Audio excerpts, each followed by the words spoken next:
Apa firmannya? Anakmu itu kembar, Ribka. Yang bungsu itu yang nakal. Jadi Esau itu bungsu, saudara. Maka itu berkelahi dalam kandunganmu. Maka itu kamu tersiksa. Dan nanti waktu lahir, adik ini yang nyerobot duluan. Maka itu waktu lahir kan tangannya Yakub gandoli, kepegang kaki tumitnya Esau. Nah, dia gak cerita ke suaminya. Ishak mati-matian memegang anak sulung, ya anak sulung, gak bisa diganggu-gugat. Padahal bukan.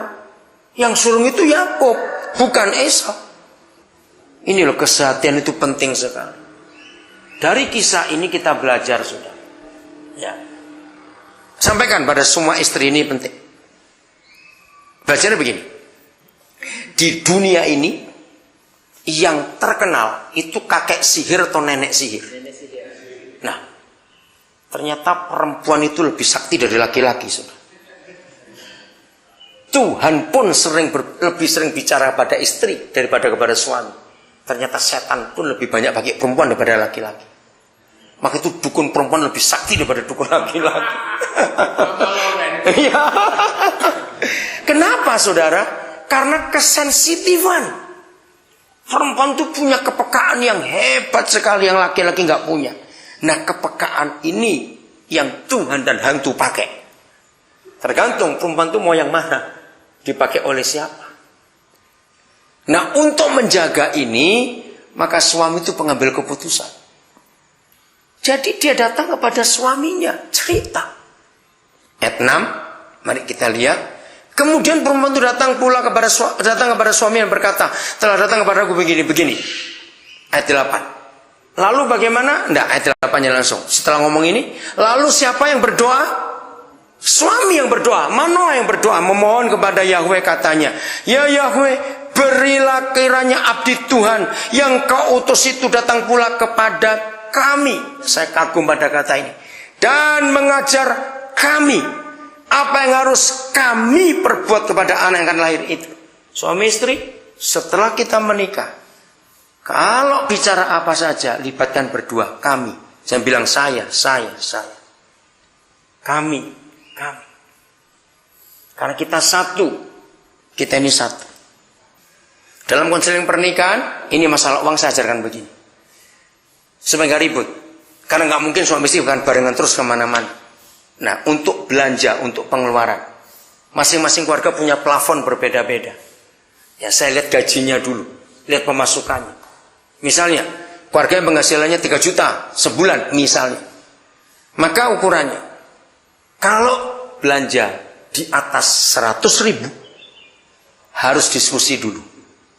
Di bawah itu, masing-masing. Terserah. Itu yang saya pakai gara-gara ayat ini, saudara. Karena kalau tidak, bisa ribut terus ini keluarga. Nah, tergantung plafonnya sekarang. Tergantung penghasilan. Bisa ngerti maksudnya itu. Harus sepakat. Untuk uang pun harus sepakat. Nggak boleh sembarangan. Dibicarakan bersama-sama. Suami istri, harta tidak boleh dipisah. Kalau toh dipisah karena sesuatu alasan, harus tahu jumlahnya masing-masing. Tidak boleh sembunyi-sembunyi. Kalau suami istri hartanya pisah, berarti dua orang itu sudah cerai sebelum ke pengadilan. Lah, kok bisa? Bisa, ayatnya begini. Yesus Tuhan berfirman, sebab di mana ada hartamu, nah, jadi harta dengan nyawa itu menyatu. Kalau suami istri hartanya terpisah, berarti hatinya juga terpisah. Nah, kalau hati terpisah namanya nggak cerai apa? Ya sudah. Maka itu tidak boleh. Nah, banyak orang tua nggak setuju. Saya kalau konseling pernikahan, orang tua saya libatkan juga, khusus masalah uang. Saya ajarkan begini, dengar. Kalau orang tua memberi kamu, entah emas, entah deposito, entah surat tanah atau apa, tanyakan baik-baik. Papa, mama, untuk saya atau untuk kami? Itu penting. Kalau papa mama mau jawab, enggak, papa mamanya beri untuk kamu. Karena mertuamu itu orang yang kurang mampu. Kalau sampai jujur begitu, terimalah, saya bilang. Terimalah pemberian papa mamamu. Tapi jangan kamu simpan, titipkan kembali. Papa mama saya terima kasih papa mama memberi ini, tapi saya titipkan. Kalau kamu perlu baru kamu minta. Karena kalau kamu bawa, maka istri atau suamimu akan jadi korban. Apa korbannya? Dicurigai terus. Nanti ini orang tua akan telepon, masih ada nggak uang itu? Masih ada nggak? Karena bukan untuk kami, untuk kamu saja. Penting itu saudara. Harta itu bagaimana? Kalau dibilang untuk kalian berdua, terimalah. Itu masalah harta. Suami istri tidak boleh terpisah. Nah, tapi orang tua berkata gini, maksud kami. Ada yang berkata, ya kami kan nggak tahu nanti mereka bagaimana. Baik, saya langsung bentak dalam nama Yesus. Jangan nikahkan anak bapak ibu. Kenapa saya marah, saudara? Karena bapak ibu sudah punya persiapan anak cerai. Kalau ada apa-apa, itu artinya apa? Ya cerai dong. Ya ngapain ngawinkan anak? Kok sudah ada otak cerai di situ? Lebih baik nggak usah menikah dong. Sudah punya persiapan. Jahat itu saudara. Kaget mereka. Banyak gereja nggak teliti dalam hal ini juga. Itu penting saudara. Nah kalau sudah curiga dulu sebelum untuk apa dinikahkan? Jadi masalah harta jangan dianggap enteng. Setelah seks itu masalah ekonomi dalam pernikahan kita penting sekali. Kita bicarakan berdua baik-baik. Apalagi kalau dua-dua punya penghasilan.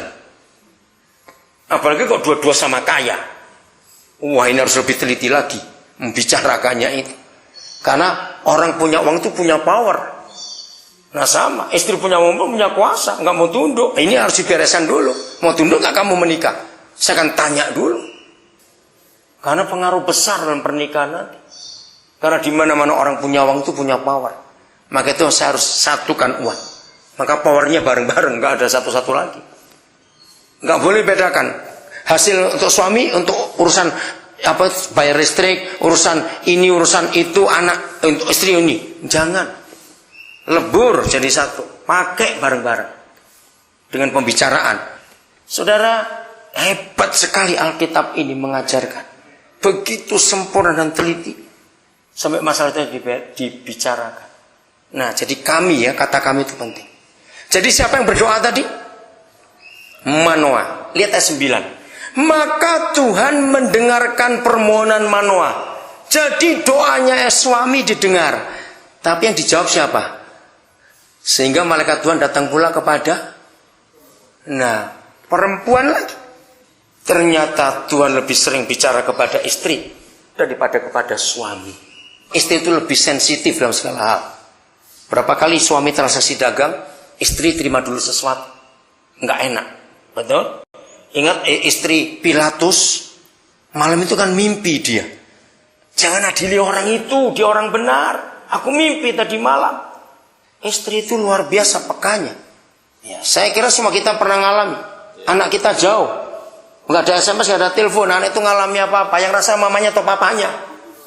Mamanya. Papanya ngorok aja, nggak tahu apa-apa sudah. Dan itulah laki-laki, kita harus tahu. Maka itu kan lebih banyak bicara pada perempuan. Jangan lupa setan juga lebih milih perempuan daripada laki-laki. Karena kita lebih banyak dableknya.